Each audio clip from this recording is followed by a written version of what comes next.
মা আমার তো গাড়ির উপরে খেলতে অনেক মজা লাগতেছে। ঠিক আছে বেটি, অনেক খেলা করেছি, সেবার গাড়ি থেকে নাম। বাবা আমিও ওই গাড়ির উপরে উঠে খেলবো। ম্যাডাম আমার বেটার অনেক ইচ্ছা হয়েছে আপনার গাড়ির উপরে খেলতে, আপনি কি একটু খেলতে দিবেন? আরে কোথায় উঠাবো, আর তোমরা কি জানো এই গাড়ির দাম কত? চলো যাও এখান থেকে। থাক বেটা, তোর উঠা লাগবে না। আরে ভাই সাহেব আমার বেটিকে একটি ভুট্টা দেন, ও অনেক বায়না ধরেছে ভুট্টা খাবে। আরে আপনি ওই না যে আমার ছেলেকে গাড়ির উঠাতে আপনি মানা করছিলেন, উল্টো আমাদেরকে বকা দিয়েছিলেন। চলুন এখান থেকে, আপনাদের জন্য কোনো ভুট্টা নেই। আরে এমন করছেন কেন, দিয়ে দেন। আরে বাবা থাক, দিয়ে দাও। আরে না, ওরা অনেক স্বার্থবাজ, যা ওদেরকে ভুট্টা দেওয়া যাবে না। বাবা ওই দেখো ওই ভুট্টাটা মনে হয় হয়ে গেছে, এটা দাও আমি খাবো। হ্যাঁ বেটা এই নে খা।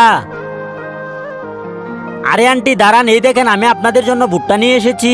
এই বেটা তুই এটা কি করছিস, ওকে তুই ভুট্টা কেন দিচ্ছিস? বাবা ওই দিন যখন তুমি বাড়িতে এসেছিলে তখন মা আমার গলা শুকিয়ে গেছে, আমাকে পানি খেতে দাও। আচ্ছা ঠিক আছে তুই বস, আমি পানি নিয়ে আসছি। এই ভাইয়া আসো আসো, আম্মু চলে গেছে।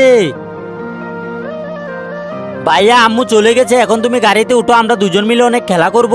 আচ্ছা ঠিক আছে আমি উঠতেছি। আরে বাহ, তোমাদের গাড়িটা তো আসলেই অনেক সুন্দর। আচ্ছা বেটা তাহলে দিয়ে দে। এই নাও খাও। আরে ভাই আমাকে ক্ষমা করে দিয়েন।